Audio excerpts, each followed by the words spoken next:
हजुर नमस्कार, मेरो नाम चाहिँ नारायण पन्थी। म चाहिँ हाम्रो गुजरात स्टेट कोअर्डिनेटर हुन्छु अहिलेको लागि, अहिले र नेक्स्ट इयरको लागि। हाम्रो चाहिँ मे 29 भनेको Mount Everest international Mount Everest day. यो चाहिँ फेडरलको सिग्नेचर प्रोग्राम भएको कारणले गर्दा हामीले अल ओभर अस्ट्रेलियाको फरक फरक स्टेटहरूमा सिटीहरूमा मनाइरहेको छौँ, टेरिटोरीमा मनाइरहेको छौँ। त्यस्तै गरी आज चाहिँ हामीले ब्रिस्बेनको माउन्ट पुथामा चाहिँ यो कार्यक्रम राखेका छौँ। यसमा चाहिँ उपस्थित साथीहरूको, कम्युनिटीका सदस्यहरूको, पत्रकार साथीहरू भनौँ अथवा सबैको उपस्थिति एकदमै राम्रो छ। हामी एकदमै खुसी, एकदमै एक्साइटेड छौँ। कार्यक्रम एकदम राम्रो भएको छ।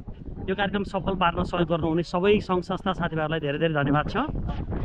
त्यही नै हो खास गरिकन। अब सकिन्छ भने माउन्ट एभरेस्ट बेस क्याम्पसम्म हामी पनि जाउँ, नेपालको टुरिज्मलाई हामीले पनि कन्ट्रिब्युट गरौँ। अब यहाँको नेपाली कम्युनिटीलाई प्रमोट गरौँ, हेल्थी प्र्याक्टिस गरौँ, ताकि मान्छेले ओहो नेपाल भनेको त अति राम्रो ठाउँ हो भनेर बुझोस्, हाम्रो व्यवहारबाट पनि बुझोस्, हाम्रो कामबाट पनि बुझोस्, प्लस चाहिँ हामी त्यहाँ नेपाललाई पछाडि गरौँ। हामीले प्रयास गरेको, हाम्रो चाहिँ दुईजना कन्ट्याक्टमा हुनुहुन्थ्यो। उहाँलाई चाहिँ हामीले भनेको यो चाहिँ कस्तो गाह्रो के भयो भन्नुहुन्छ भन्दाखेरि उहाँको टाइम एभाइलेबिलिटी र हाम्रो चाहिँ यो विकेन्डमा गर्नुपर्ने बाध्यता।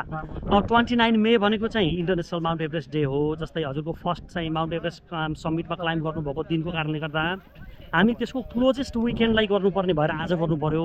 त्यो कारणले गर्दाखेरि हाम्रो बेस क्याम्पमा पुगेको 3-4जना साथीहरू हुनुहुन्थ्यो अनि समिटमै पुगेको एकजना साथी सम्पर्कमा हुनुहुन्थ्यो।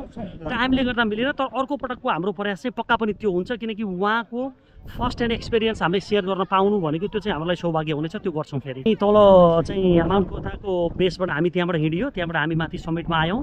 समिटमा आए पछाडि हामी यसो फोटोग्राफी गर्ने, अब चाहिँ हाम्रो चाहिँ झन्डालाई अलिकन एप्रिसिएट गरेर हामी फेरि तल फर्किन्छौँ।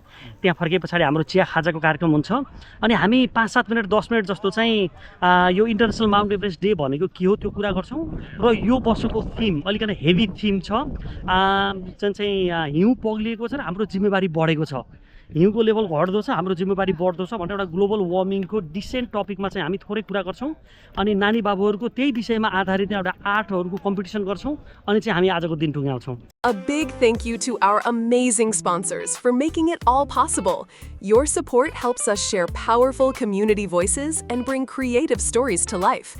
We truly couldn't do it without your support.